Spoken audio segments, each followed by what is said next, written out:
শুভ সন্ধ্যা সবাইকে। সমস্ত নটরডেমিয়ান যারা দেশে বিদেশে এই গ্লোবাল নটরডেমিয়ান ডায়াসপোরা যারা আছেন পৃথিবীর বিভিন্ন দেশে, তাদের সবাইকে শুভেচ্ছা। নকিব ভাই আমাকে অ্যাপ্রোচ করেছিলেন নটরডেম কলেজের কিছু স্মৃতি নিয়ে কথা বলতে। আমি রুমি আহমেদ খান, আমি একজন চিকিৎসক এবং শিক্ষক। আমি বর্তমানে যুক্তরাষ্ট্রে ফ্লোরিডাতে কাজ করি। আমার নটরডেমের পরিচয় হচ্ছে গিয়ে 85219 রোল নাম্বার। এই নাম্বারটা বলে দেয় আমি কোন ব্যাচে এবং কোন গ্রুপের। আমি ইন্টারমিডিয়েট 1985 ব্যাচ, আমি গ্রুপ 2 তে পড়তাম। নটরডেমে খুব কম সময় ছিলাম, 2 বছর। 2 বছর কিছুই না জীবনের বিশাল পাজলে। এই 2 বছর অনেক কিছু বলা যায়, তবে আমি একটা ছোট কথা বলবো, একটা ছোট স্মৃতিচারণ করব একজন ব্যক্তি সম্বন্ধে, এবং সেই একজন ব্যক্তির স্মৃতি আমাকে আমার নটরডেম কলেজ সম্বন্ধে একটা ধারণা দেয়াতে হেল্প করবে। আমি কথা বলবো আমাদের তৎকালীন অধ্যক্ষ প্রিন্সিপাল ফাদার JS বিশুদ্ধকে নিয়ে। 1997 কি 98 সালে, সম্ভবত 97 সালে সম্ভবত, আমি শীতকালে ছুটিতে বাংলাদেশ গিয়েছি। আমি তখন আমেরিকায় থাকি, আমি এখানে ছাত্র, পড়াশোনা শেষ করেছি। আমি চিকিৎসা বিদ্যার ট্রেনিং শুরু করব।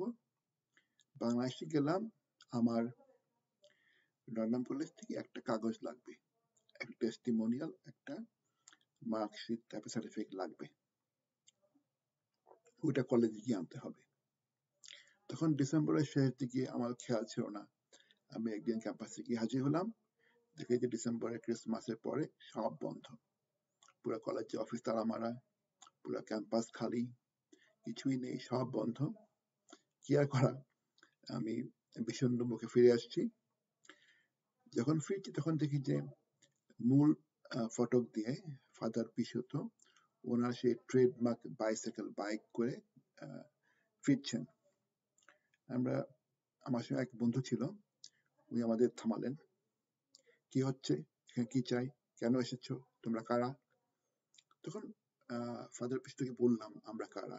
আমি প্রাক্তন ছাত্র, আমি আমেরিকা থেকে এসেছিলাম এখানে একটা পেপারের জন্য, এখন অফিস বন্ধ থেকে আমি ফিরে যাচ্ছি, হয়তো আবার পরের বার যখন আসবো তখন আমি অন্য সময় আসার চেষ্টা করব। তখন ফাদার বিশুদ্ধ বললেন যে আমার সাথে আসো। উনি সবসময় সবার সাথে বাংলায় কথা বলার চেষ্টা করতেন, বলতেন। ওনার একটা অ্যাকসেন্ট ছিল কিন্তু পুরো ফ্লুয়েন্টলি বাংলা বলতেন। আমরা ওনাকে ফলো করলাম। উনি বাইসাইকেল হাতে নিয়ে আমার সঙ্গে হেঁটে হেঁটে গেলেন, কলেজের মেইন বিল্ডিং এ গেলেন। ওনার পকেটে চাবি ছিল, উনি চাবিতে কলেজের গেট খুললেন, বললেন আমার সঙ্গে আসো। উনি প্রিন্সিপাল একাডেমি অফিসে গেলেন, অফিস খুললেন, একটা বড় আলমারি খুললে আমার রোল নাম্বার মিলিয়ে আমার ফাইল বের করলেন, কাগজপত্র দেখলেন, এবং উনি নিচে একটা টাইপরাইটার নিয়ে টাইপরাইটারে বসলেন।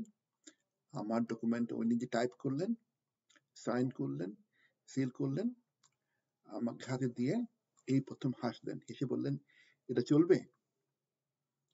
আমি বললাম চলবে ফাদার, চলবে। আমি মুগ্ধ, আমি অভিভূত, থ্যাংক ইউ থ্যাংক ইউ, আমি এটা বলে চলে আসলাম। এই একটা ঘটনা আমার জীবনের অনেক বড় একটা পাথেয় হয়ে আছে।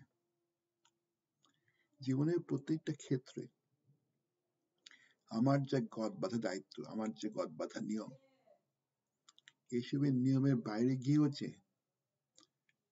কাজ করে দেওয়া যায়, মানুষের উপকার করা যায়, মানুষকে হেল্প করতে হলে নিয়ম, কালাকানুন বা আমার দায়িত্ব, আমার কদ্দুর দায়িত্ব, এসব ভাবার বাইরেও মানুষকে হেল্প করা যায় ফাদার বিশুদ্ধ এবং in bigger setting, whole northern college একটা বড় উদাহরণ হয়ে রয়েছে আমার জীবনে।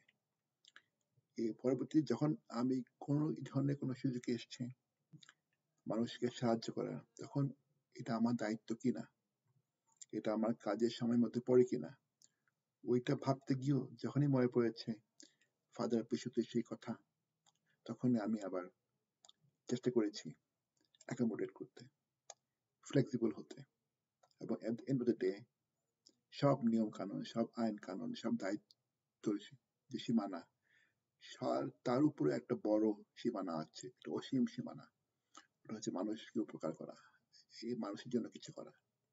ওটা আমাকে নর্ডার্ন কলেজ শিখিয়েছে। সবাইকে ধন্যবাদ। নকিব ভাই, আপনাকে ধন্যবাদ।